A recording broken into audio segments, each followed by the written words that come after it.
All right, we are back on this beautiful, hot weekend. Glad you guys are here. I hope you told somebody about us. But we are getting ready to get into a great topic about gun rights, the Second Amendment. And Austin, last week you brought this topic up. You wanted to bring it up and talk with me about it, but I thought it would be good to bring in a couple more people. I couldn't get the fourth person in here today, but we obviously have Pastor Charles with us. And what happened, where this all came from for us, was the whole Uvalde, Texas shooting and that tragedy that happened, a month ago or however long ago it was. And we, usually on Sundays after church, after we go eat, we go to, your house, Pastor Charles, or maybe we'll go to our house out by the river, and we'll sit around and we'll just get into these deep conversations. And sometimes they're extremely passionate and extremely deep, and sometimes they're just chill conversations. But this one got a little bit passionate with you, Austin, about you asked me the question, is the Second Amendment biblical? Yeah. And, of course, you got, Pastor Charles and I worked up a little bit. I got myself worked up. Just talk to us a little bit about your thoughts, and let's just open this up and have a candid, unfiltered conversation. Yeah.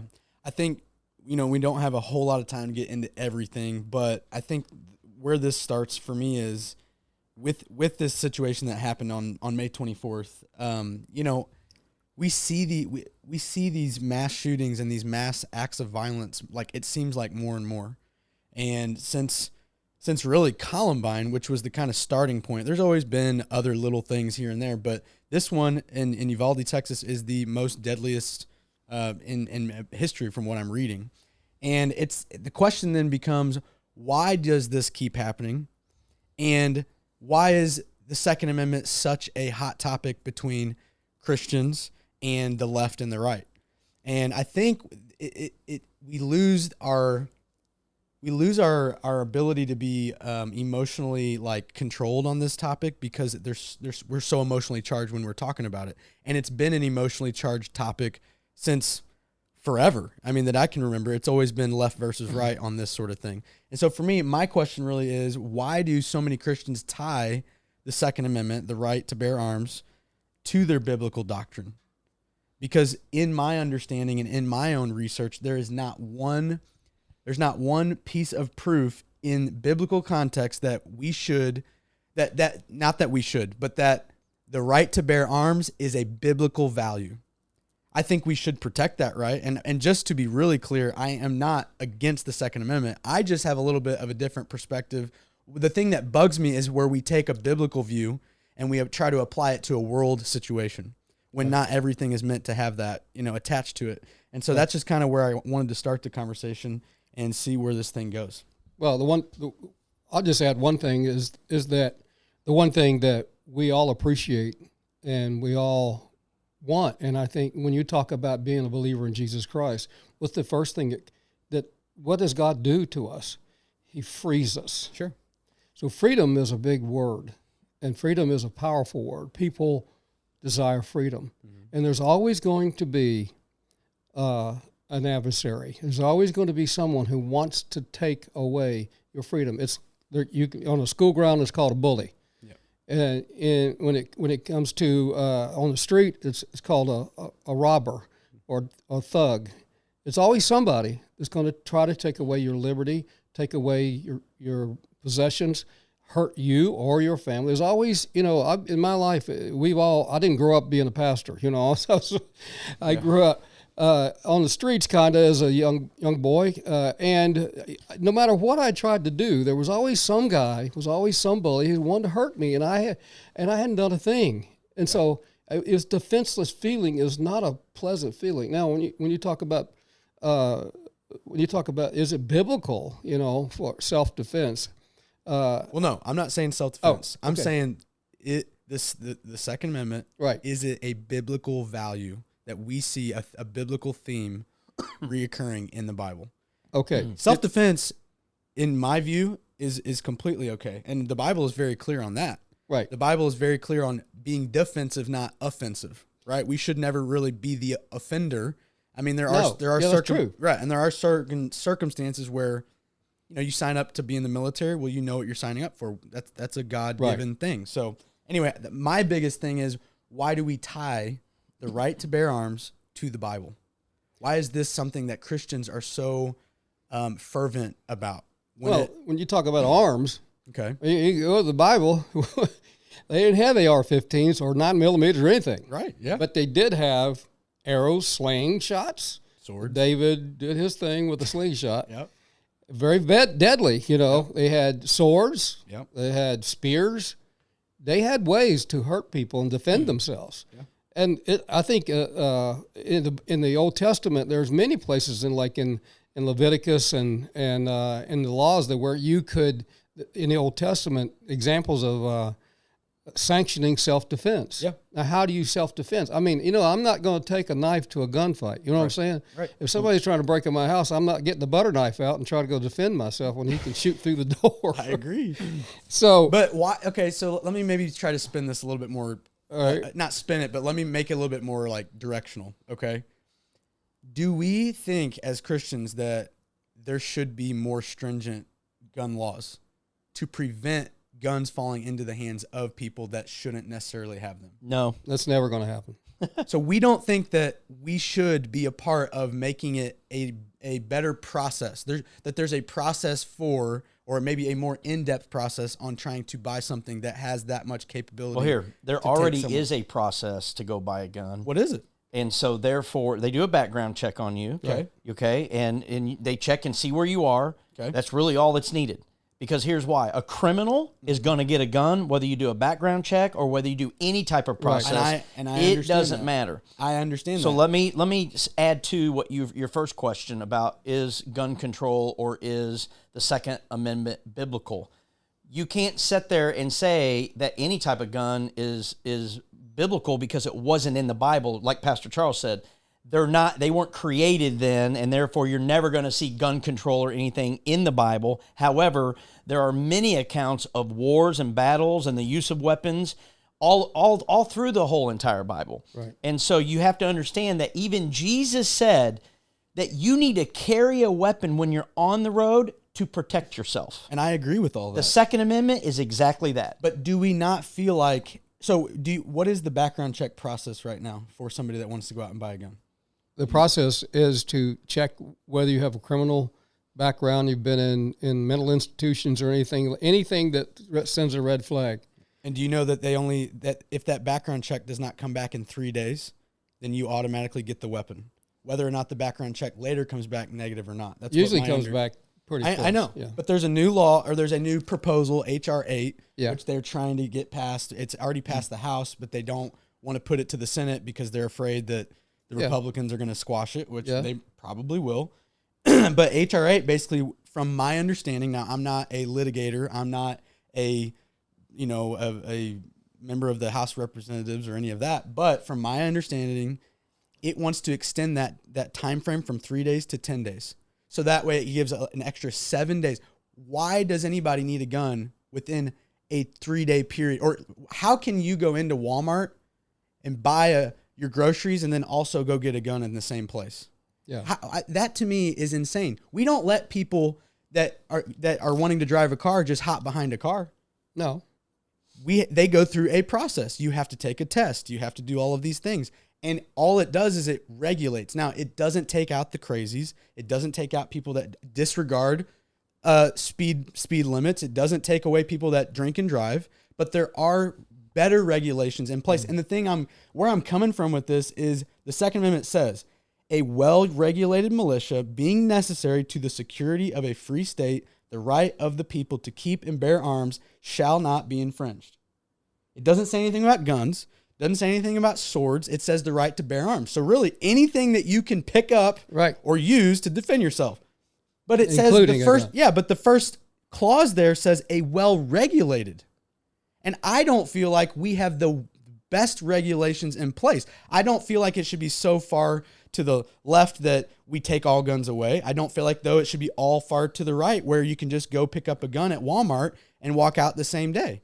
I feel like with a common sense approach is necessary. And do you guys not agree that there is something happening within that this is an issue, that gun violence is an issue? I mean, I don't. But the people you're talking about with gun violence, it will not affect anything of what the government does as far as an extensive background check, whether you wait 3 So days then the result or 15 is to do days, nothing? these criminals are still going to get guns. There's nothing wrong with doing something, but let's do the right thing. Well, what's the right Okay, thing? the right thing. What it used to be a 3-day wait. Yeah, it still is. Because I've had background checks and been able to. They check it out electronically now, and it comes right back. Right, yeah, the day of. You mean, yeah, okay, I get what Yeah. you're saying. So, and the reason was because the communication Right. used to be in the day. Yep. But what is 7 days going to help? It's not going to help anything. But here's what I will say. Well, we okay, go ahead. Yeah. I will say this. They only check what's going on right now. They don't really check it in your life. They don't really go. So, like for that young man that went into that school, Yeah. he had a host of problems, Yep. and it didn't show up on the background check. But my thing is, obviously, this is not going to solve all of the world's problems, No. right? This is like trying to tackle world hunger. That's not what I'm trying to say. Is there is as Christians, yeah, we've got 3 minutes left, guys. We don't have enough time for this, but No. and we don't have enough time to get into this. But what I'm trying to get at is I want us to open our minds about this topic. And I even as I'm sitting here with you guys, there's this defensiveness that rises up in you naturally because of what you have been raised to believe. And I have been raised to believe the very same thing. The difference is there were not mass shootings in your day. That we know of. What do you mean? It would be in a newspaper somewhere. No, it's No. not necessarily. I'm not the talking about difference. your day. I'm talking about what Pastor I'm saying to Charles's you day. is, again, the communication absolutely skills that we had was not like we have now. Yeah, there were things that went on. People went crazy. Sure, they did. But the point I'm trying to make is that this has been an ever increasing phenomenon. Right. A You got more terrible people on the individual. earth, you're going to have more problems. There's not, You yeah. got more and you got more- internet, You're oversimplifying more a very social. But I mean, complicated issue. it's true. You hear about things all the time that we would never hear about in my day. But the thing I just can't deal By the way, with. I still have this day too. Yeah, what I'm no, saying? I know. But the thing I can't deal with is where we basically sit there and say, well, as a Christian, you basically, the way that you view the Second Amendment is a biblical view. And No, you I don't can see be it a that Christian and be a believer of the Second Amendment and go out and fight for that freedom, but you can also be a believer and not want to stand up for that. I agree. Or not want to stand up for it, but not carry whatever. Right. I fall into the camp of if I need a gun, I would go out and get one.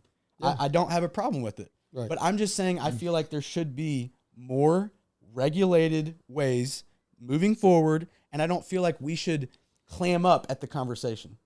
And I feel like that's what happens. This Well, the conversation difference is this. an example of this. It's the difference in the generation of how we were raised. Your generation, Austin, wants more fail-safe things. In my day, I do want to fail-safe us against mass shootings against elementary schools. it's not going to Yes. happen. Yeah, I do. It's not going to happen. I do No, want it's not. more. Yeah. It's not going to happen. I don't care how much gun control you think you're going to bring.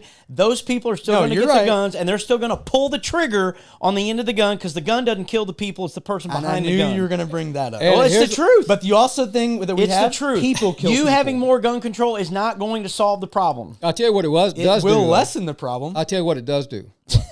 Gun control.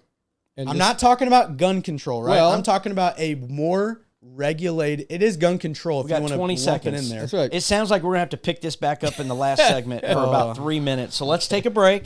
Those of you out there listening, this is what our Sunday drink of evenings water. look like with the young generation. And here we go. We'll see you guys back here in just a few minutes. All right, here we go. Ladies and gentlemen, we are back with the radio show Unfiltered. And I have my two guests with me today, my son, Austin, and my father-in-law, Pastor Charles. He is our care pastor here at Roots Church and the founding pastor of Victory Church, now called Roots Church. And we were just talking about his 35-plus years in ministry, being a pastor, but he's obviously still in ministry, so it's been 40-plus years technically, asking about what was one of the hardest things in ministry was people leaving. And one of the most rewarding things is seeing the lives of people changed. Change lives, changing lives. So I have a question, though, because obviously a lot of you can't see us, but you can hear us. And there are 3 generations sitting in this room right now, and all of us involved in ministry. And so, Pastor Charles, what would you say to Austin? Austin's 26 years old, in ministry, coming up. They have a lot of different perspective than what we do. our generation. We're getting ready to hear that in just a few moments. You guys are not going to want to miss this third segment about our Second Amendment and gun rights. But what would you say to Austin? What kind of advice would you give him when it comes to ministry? Well, I think the center of ministry, in God's viewpoint and what He's called us to do, the first thing is that you have to realize your calling. You have to know that that's what's going on. I had a young man ask me when I first came to this town, and I didn't come here because of my own wishes. I came here because I knew I was supposed to come here. Yeah. I'm from the East Coast, and so when I came, there was a man who walked up to me, and he said, "Why are you here?" And I told him, because I knew it was solid inside of me. I'm here because I know this is where God wants me to be. I'm called to be here. And that gives you resolution. So you have to have that resolution. You have to know that this is something that God has for you. Then you can handle a lot of the adversities and the difficulties that come with ministry better. Mm-hmm. I mean, it's still heartbreaking sometimes, but I would just say the key thing is to keep your eyes on the right thing, and that would be the Word of God. Mm-hmm. Always give, edify, exhort, and comfort. That's what the Word of God's supposed to do to people, and to love people. Yeah. And if you have that, you want to help people, then that's the basis of what we, as ministers, should have in our heart right off the bat. Yeah, no, that's good. That is good. It's funny because when you asked him to be a part of this, that's actually one of the first things that went through my head was that you've got 3 generations, not just within our family, but, in ministry as well. And it's a really cool privilege to be able to sit back and really learn from you and you, my dad and my grandpa. So I appreciate that. Yeah, I agree. I think, one of the things that I was just thinking about when you were saying that you were called, it's really frustrating for me when people leave the church. The verbiage they use is God's calling me elsewhere. And that's about 5% true for most Christians that actually do leave a church. The other 95% is because they just don't like what's going on. Right. And instead of just saying, hey, I'm just not in agreement with the direction of the church, or I didn't like this or that, so we're going to go elsewhere. Yeah. Instead of using the God card of God's calling me elsewhere. God's calling me to a different state, or God's calling me to this. And it's like, listen, I don't believe, and you tell me what your thoughts are. Both of you can say what, your thoughts. I just don't believe that God is going to take you away from something that's going on that's good. I mean, if it's in God's will, which it is, the will, God wants us to reach lost people. He wants us to feed the sheep and correct them and exhort them and all those different things. But that whole God card stuff just frustrates me. Yeah, I agree with you. It did frustrate me, and it still does. But on the other flip side, I have prayed that God would move some people out. Yeah. So I got answered prayer, But yeah, true that. But I do feel that sometimes people, when they come to a church, that it's like Jesus said. He says, my sheep hear my voice. And I'm not saying we're Jesus or anything like that, but they got to hear the voice of where we're at and what we're trying to do, who we're trying to reach. And it may be not their voice. They may not hear that voice. They may want to hear another voice that has another whatever, right. And so, just like you've said many times, the Roots Church is not for everybody. And so, but I agree with you. I think it's a plus for people to just say, hey, it's just not where I feel comfortable in, and I just, I love you guys, but, and we've had that. Yeah. People say those things. It's funny you said, Austin, you can talk here in a second. You said, you pray people out. So it's funny you say that, because I had a good friend of mine one time say there's 3 things that I do when it comes to my job or like in ministry. I either ask God to remove them, change them, so it's either remove them or change me. Right. Yeah. Exactly. So I started using it all the time, and no kidding, there's been probably 2 handfuls of times where I've prayed people out, or change them, or change me, and every time they've moved on. Yeah. So there is that for sure. Austin, what were you going to say? No, I was just going to say this is something that we see all the time for sure. And I think one of the things that unfortunately, one of the motivations for people in churches is it's what can they do for me? Yeah, what can the church do? What can the church do for me? And when that stops happening, or when that stops being satisfied, then what happens is we say, not we, but they say, well, we feel like God is calling us out of this place or out of this season. And like you said, there's a percentage of that is true, but for the most part, it comes down to our selfish nature of who we are. We are consumers, and we what can we consume? What can the church do for me? And so I think that's an interesting take on that as well. Yeah, because that's a lot of what it is. If they don't feel like the church is doing something for them, then they move on to the next thing, because then that church will do something for them. And the thing we often find is that the problem follows those people. So they go to the next church, and it's great for a while, and then the same thing happens, and then it's this church hopping, as we call it. But so anyway, well, it just made Pastor me Charles, you're a great example of this, and that is this. There's a lot of mature believers and a lot of seasoned people that come to our church, but there are times those people leave because they don't feel like they're a part of anything anymore. Well, there comes a time in your life where you consume for yourself the Word of God, and maybe the church as a whole isn't going to give you everything you need. We know it's not going to give you everything you need.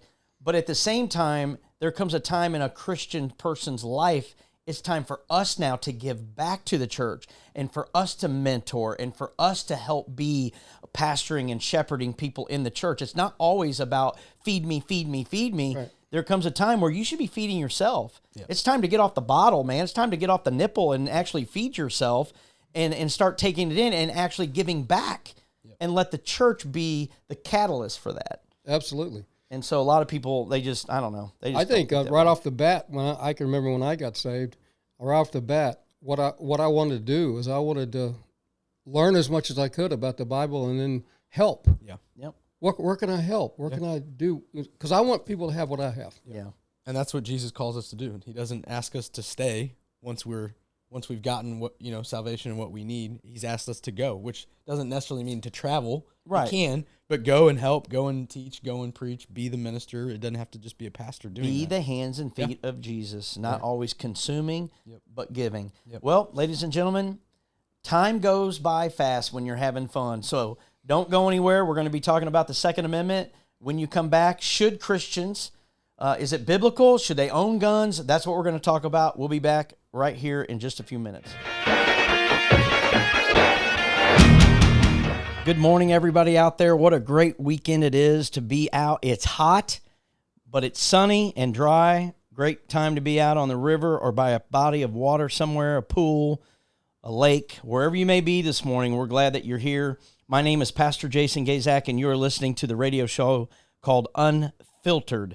What is Unfiltered? It's simply a platform for me, a pastor, to be able to talk about social, political, and biblical issues from an unfiltered viewpoint.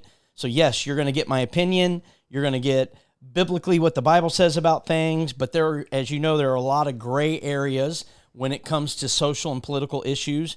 There's not a black and white on every single subject. And so yes, you will receive my opinion, and you may not agree, but like I say every week, you have the right to be wrong. So today with me, I have a few guests in studio. They're laughing at me about my little comment I just made.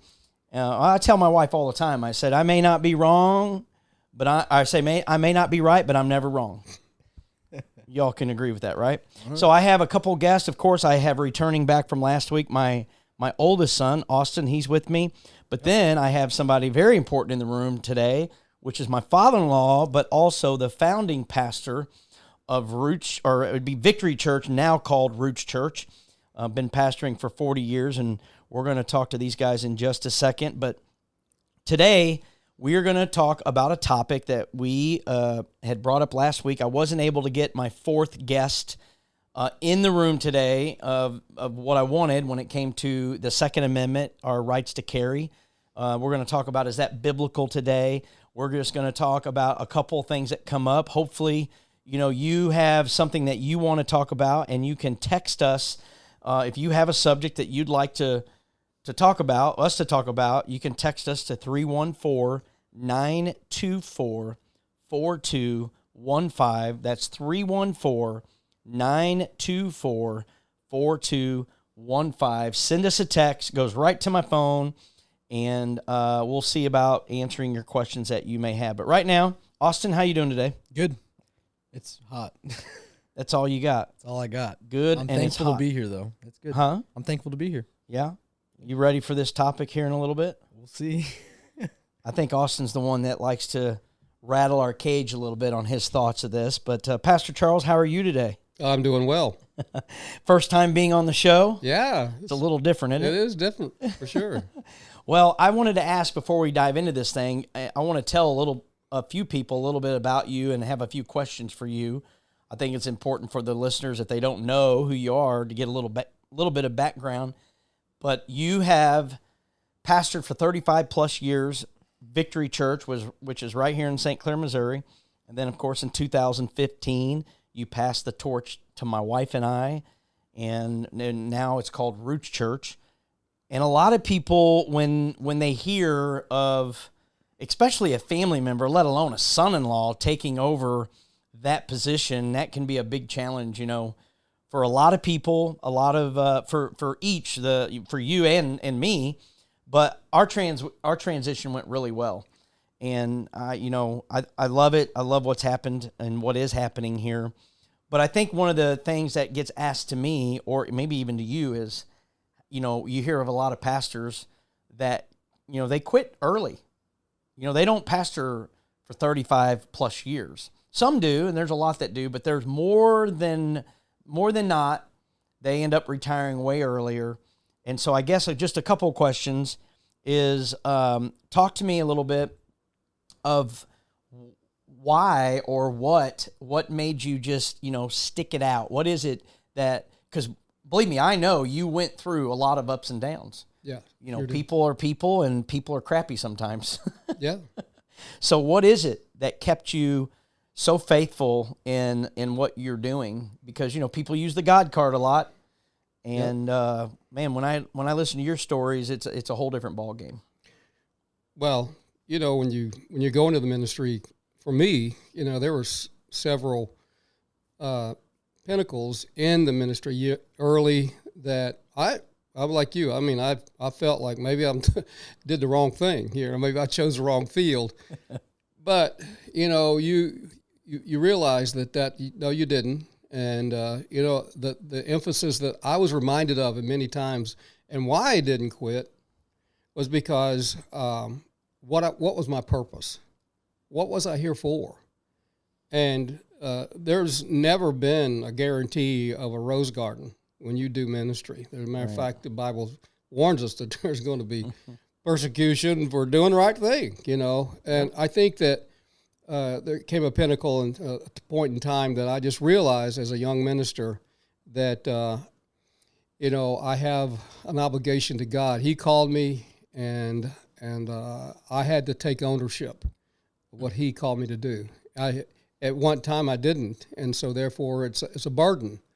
But I took ownership, and then it became my thing, that God has brought these people to me for Him, and I'm doing it for Him. I had to constantly be telling myself. Remind yourself. Yeah, I mean, He asked me, I said, is this all, it became a very difficult time, and I just said, is this what I got to look forward to, and later on, He says, is this really just as plain as day inside of me? This voice said, so what if it is?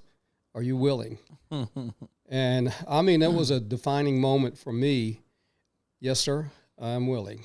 And because if you think about that, where most people, when things aren't going the way they think they should, or when they have a better opportunity to make more money or to go to a larger church, because we all know that smaller churches could be stepping stones to get to the next thing for a lot of pastors, but you were not like that. You had opportunity and you turned it down, but literally that whole thing of God saying, what if this is it? Are you willing to do it? That's a huge, to me, that's big. Right.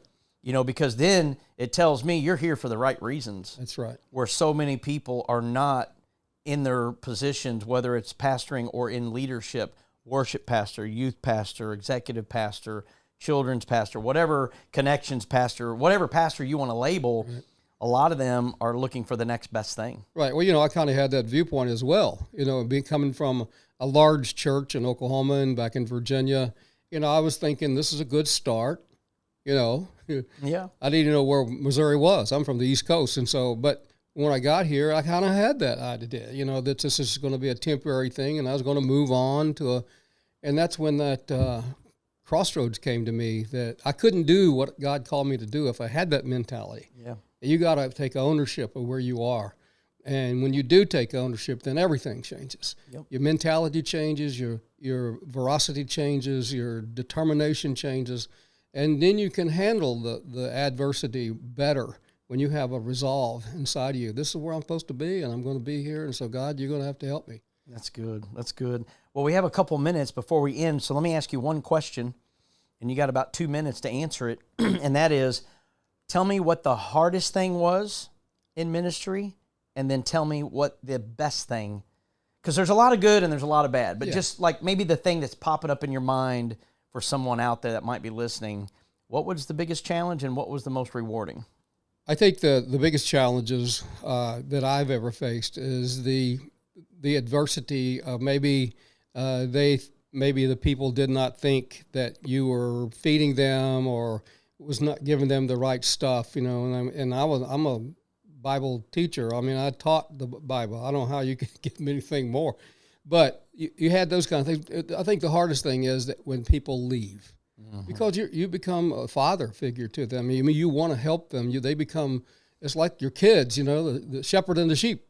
People say, well, it's not personal. Yeah, right. But it is personal. To me, it was. Heck yeah. And I think the greatest thing for me is to see, why the reward is to see how God uses people and how God changes people into terrific human beings, and they become warriors for Christ, and their whole family is affected by it. That's the rewarding thing for me. It's what keeps you going. Yeah, that's what keeps me going. We have a sign. If you've not been to Roots Church, I encourage you to come check us out. We're here Sunday mornings at 9 and 11. We also have a Monday night experience at 7 p.m.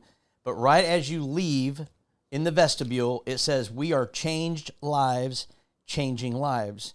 And I would absolutely agree with you that one of the most rewarding things that we get to see as pastors is seeing people come in broken and hopeless and a mess. Right. But then after sometimes weeks and months and years, depending on their journey, depending on, how willing they are to change and let God be in control, is to see that life change. Yeah. And when you see the life change of how far someone's come and you look at them and you're like, wow, that's why I keep doing what I'm doing. It's not because of the ones that leave for the wrong reasons. It's because of the ones that actually are changing for the right reasons. It keeps our feet to the ground and our heads intact and all that good stuff. It doesn't just affect those people. It's the people they affect. Yeah. Their kids, their parents, their friends. They're affecting all of it. And that's how churches grow. It's because of that infection. We're infectious people. Yep. Well, listen, we got to take a break. There it is. The timer just went off. Got to take a break. And we'll be back here in just a couple minutes. Don't go anywhere. You're listening to the Real Talk Radio Network. All right, ladies and gentlemen, we're back. And let me tell you something. During that break, we were fired up in here, about ready to slap each other around about this whole gun control and the way, maybe Austin's thinking right now about that we need more gun control. We need more background checks. We need more strenuous. I didn't say thought strenuous. Of trying to catch the person that may be a little crazy. And I tried to tell him in the break, you can't protect and solve all the issues. No, you cannot feel safe. So here's my biggest thing. Let me go to this. Sure. The way I look at this is there can always be a better process in the things that we do. We could have better background checks, I'm sure. Now, I'm not super familiar with all of that and what maybe there could be, but you can't catch everything. I think about how you don't even need a driver's license to go vote. That's more ridiculous than going and getting a background check for a weapon, because the bad people are going to get weapons no matter what. The bad people are going to vote 2 times no matter what anyway, too, because they don't have So you a don't do license. anything about it? No, that's what you're saying with guns. You just don't do anything about it. No, 'cause I they're going just to do said it anyway. I just said there's nothing wrong with doing a better can I ask process. this I didn't say question? we shouldn't have any background Can checks. I ask this question really quick? What? So the state of Missouri is a red state, right? Barely. Okay, but it is a red state, is it not? Yeah. So by your definition of how the gun rights work and how no matter what we do, the bad guys are still going to get the guns, then by that same logic, why should I vote if I know that it's always going to be red? Because the reality is that it's not always maybe going to be red, and that every effort counts. And so for us as Christian men and pastors to sit back and say, well, the bad guys are still going to get the guns anyway. Why do anything else? Why look at You're putting words in our mouth. Neither one of us said we should not have a better background process. You I don't said, have a but problem. why? Because bad people are still going to get the guns. No, that's not what I said. That's not what I'm saying at That's all. what I heard. Well, I will say this. That is true. It is true. Yeah. So that's not a falsehood to say that bad guys are always going to get illegal stuff. I understand that. And so my point is this, because of in my opinion, I've seen a lot of things in the last 40 years. I've seen the character of our society grow colder and colder and darker, and it's like constant dissension, constant fighting, and constant hatred on both sides. 3 sides. I don't care what side. It's just wartime almost in our country, and it's been going on this way a long time, and there's a lot of darkness more on the earth, and so I don't know. My thing is that I think God has given us the ability and the right and the responsibility to protect. I'm not really worried about me, but I'm telling you, I will. If I don't want to be caught in the situation to where I can't defend my family and myself against somebody who's done something illegal and gotten a gun illegal and wants to harm us or steal from us. And, they would steal from you and they still want to harm you. Yeah. So I think it's a God-given right to defend your family and it is a to do that, right. whatever but you the Second can. Amendment, here's what I'm going to say to end this on my part. You guys can say whatever you want. I'm not against the Second Amendment. I'm not against self-defense. I am against Christians out there waving the Second Amendment banner saying this is what God wants for us. That is baloney. God does not speak on the right to bear arms when it comes to the Second Amendment. That is a man-made right that we've been given, right? But it is not an unalienable right. It's not.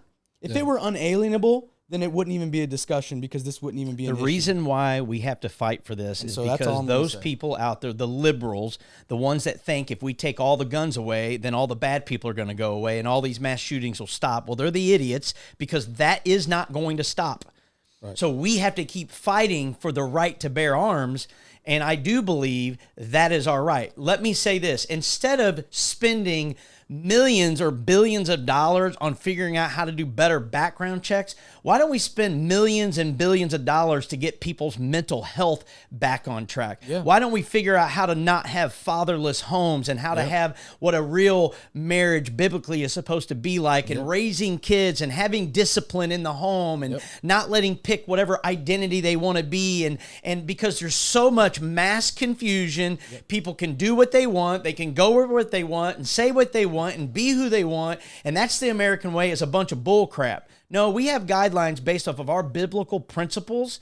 Therefore, that's why we fight for what we fight for. The way you fix the gun problem, the way you fix the mass shootings, is you fix the mental health of the people. Because people that are mentally healthy are not out there shooting people up. I agree with that. So that's how you fix the problem. It's not more backgrounds. It's not more of this and less of that. It's let's get to the mental health. We're so wrapped up on giving people medication to sedate them and to keep them from going crazy. Why not get to the root of the real problem? Mm-hmm. The real problem is they probably most likely don't have God in their life and they haven't been taught that bad things are going to happen to us and you still got to trust God through the whole thing. I could go on and on and on. You done fired me up about this in this regard because we can talk about gun control, but believe me, it's not about gun control. What it's about is mental health. I have all of those things listed as well, but the thing about it is we get so wrapped up in the same thing where you think I'm trying to take away guns from people and you didn't let... I don't think you're trying to take guns away. You don't even allow the conversation to go that way. I don't think you're trying to take guns away. I think what you're saying is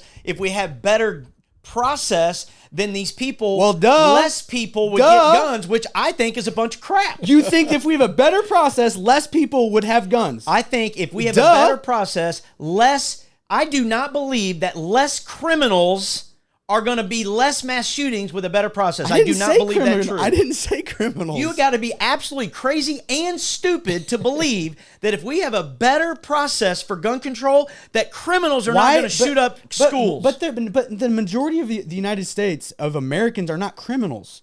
Look at the person I'm not that saying did the that. shooting. I'm saying no. Look at the person that did the I'm shooting. Was he a saying criminal? there is no way in the world Look if we at have the a better person process. that did the shooting. Was he a criminal? No. Well, So then that would have applied to him. but then how in the world is it going to be better if you have a But better his process? background, there was red lights from the time he was a small kid. there was red lights. Red and nobody lights. paid attention. Nobody paid attention. There you go. That's what Right I'm saying. there. Do you think a background check is going to catch that? No, that won't be caught. But here's what can happen. What won't be caught about Here's it? what can happen is the people around, we need to take responsibility for people around us. And so not leave it to the government or leave it to background check. We need to be responsible for our brothers. That when we see a young man who's sideways in his thinking, and he's saying things, deadly things all the time, there needs to be some people take action. And if everybody gets involved in that kind of thing, it would help. I'm not going to cure everything, but it will help. Yeah. But people did not step up. They did not report and help this young man to get some proper help for his life. Yeah, you definitely. It's not. No It's matter not- what we do, it's not an is if- going to be an end all be all. We know that. It's not an and or for me. It's a if and. It's like if we can do this and focus on mental health. Yeah.